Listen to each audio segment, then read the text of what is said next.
guys, this is Jade. I wanted to talk to you right quick for my part 4 of the Crunchyroll. Crunchyroll Best of Anime 2016 for my This Week on Anime. Just wanted to touch a little bit on the stuff that I've talked about. Why limit things to so few? Why do we only have 4 options per category? But why do we have so few categories is another question you should be asking. So here's my take. You have Best Action, Best Drama, you have Best Comedy, but you don't have Best Romance. You also don't have Best Sci-Fi Fantasy. Now, the reason I say separate out action and sci-fi fantasy is because, well, let's face it, a lot of sci-fi fantasy stuff isn't necessarily about the action, is it? Look at something like Gundam. That is heavy on action, but sometimes they get very science-y.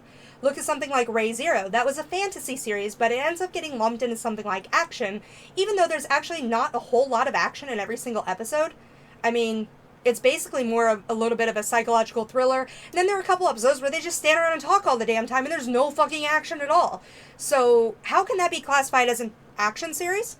It's just a little bit interesting that you would lump all of that together into action, instead of separating out sci-fi fantasy and action. Now, one of the reasons I say that you should do this, in the future Crunchyroll, is because you're an industry leader.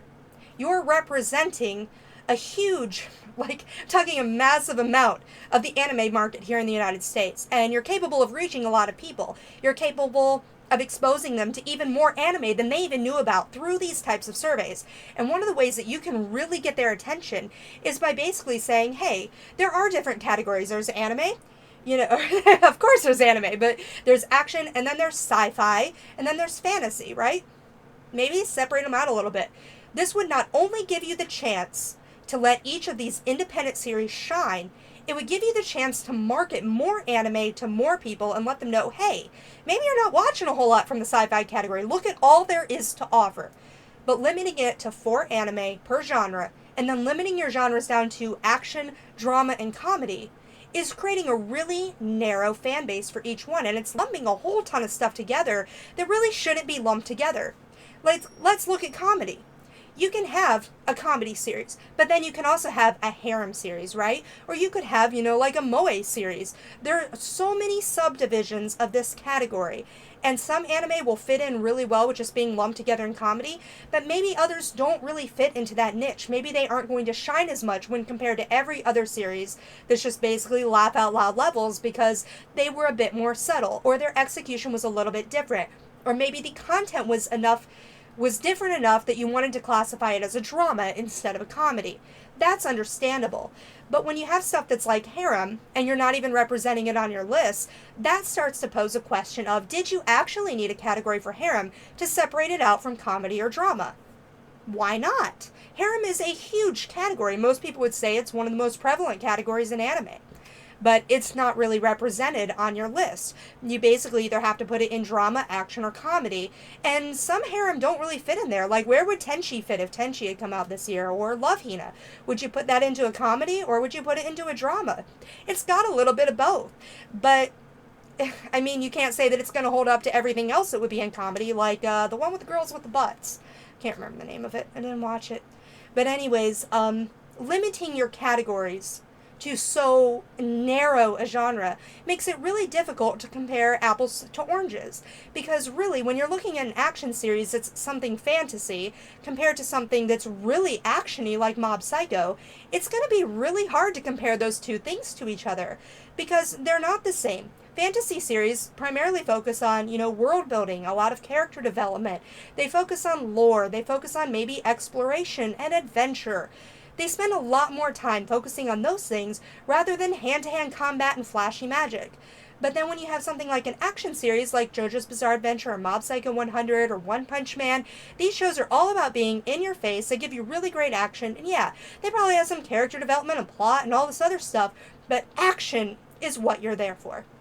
So again, spread out your stuff a little bit, and maybe you'll not only get more people to watch more anime on your site, maybe you'll not only push more anime through Funimation and Right Stuff and your own online store, but I mean, you're going to expose so many more people to so much more anime, and then you actually look like you know what the fuck you're talking about.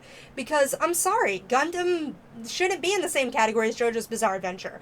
Or, you know, Re:Zero doesn't really go in the same category as JoJo's Bizarre Adventure or Mob Psycho. They just don't belong together. Harem doesn't necessarily belong right next to other comedy series or drama series.